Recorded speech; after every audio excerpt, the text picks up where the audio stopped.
Terseret arus saat mancing di Tukat Badung, pria asal Kesiman ditemukan tewas. Pencarian intensif terhadap Surya Fajar Irawan, pria asal Kehen Kesiman Petilan, yang sebelumnya dilaporkan hilang terseret arus Tukat Badung, akhirnya ditemukan dalam kondisi meninggal dunia pada Minggu 4 Januari.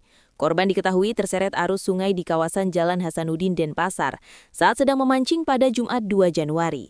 Saat kejadian, arus Tukat Badung dilaporkan cukup deras. Saksi mata sempat berupaya melakukan pencarian secara mandiri, namun korban tak kunjung ditemukan.